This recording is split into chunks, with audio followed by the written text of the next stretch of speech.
Hello everyone and welcome to the latest Joe Huddle interview with Gambling Insider. Today we're here to talk about the affiliate sector with Better Collective CEO Jesper Søgaard. Hi Jesper, thanks for joining us. Hi Tim, and thanks a lot for having me on. No problem. So obviously during this COVID-19 pandemic, there's been a lot of talk about operators, suppliers, and especially kind of how land-based has been affected. But in terms of the affiliate sector, what are the effects that the pandemic has had? And even though we're not out of the pandemic just yet, what's it like at the moment with the effects hopefully lessening with lockdowns being reduced and things like that? I think, like you've seen with the operators, there's been sort of two things that has happened. So sports, of course, went to a complete halt, which affected sports betting, and Better Collective being a big sports betting affiliate, that obviously had an impact on us. Then on the other side, online casino has been growing due to the shutdown of land-based casinos, so people going online. We have then, as a special case, also seen a lot of activity on esports, and they just did an acquisition just prior to the COVID-19 outbreak of HLTV.org, which is the leading community site for Counter-Strike Go. So for us, it has been some pros and some cons. We're of course very happy to see football resuming with the Bundesliga in May, and now we are really back at least in Europe with sports, and soon the US. So it was definitely a frightening time just at the beginning.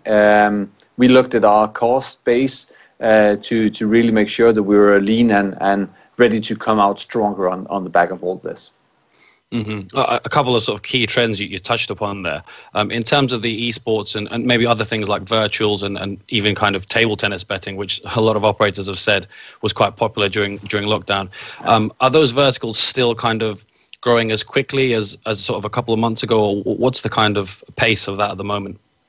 I think there's a pretty big difference when you compare virtuals with esports, because virtuals really boomed, and again that makes sense when you don't have the real sport to bet on. But with esports, it's really its own vertical, and there was a lot of conversion to that, and it seems like that's just sticking. So esport has really reached a new plateau in terms of the number of bets placed there, which we're of course quite excited about.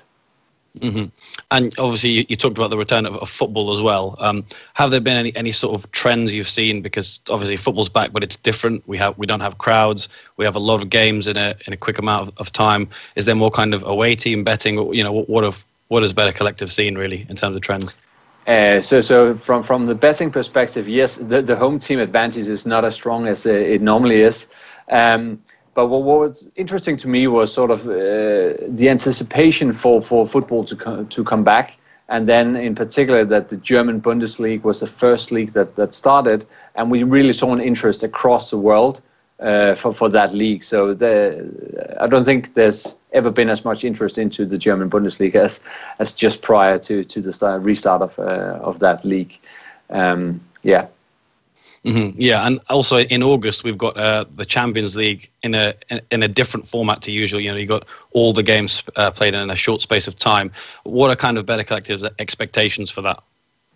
I think we are of course preparing for a quite intense period, almost you could say a bit similar to the championship, like the European Championship or the World Championship.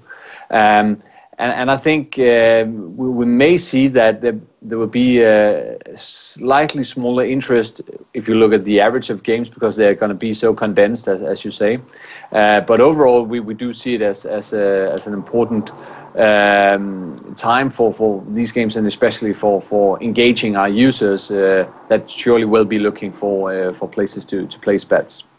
Mm-hmm. And we spoke a few months ago, and obviously this was before the pandemic, and there was an expectation that the Euros would be the biggest betting event ever.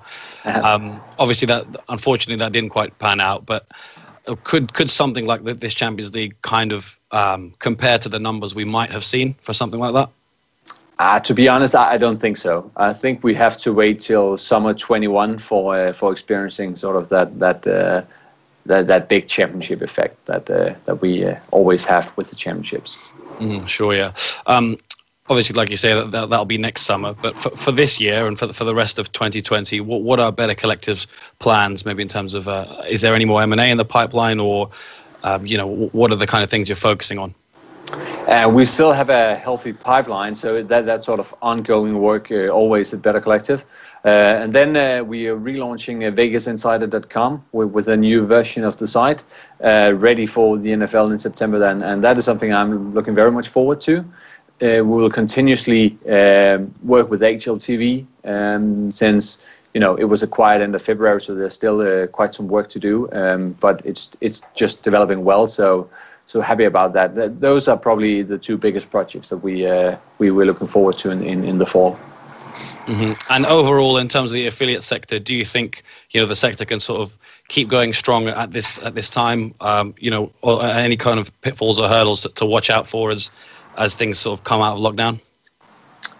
I think I've said that a few times. Like, we obviously need to see sort of a similar behavior from the punters when all of this is settled.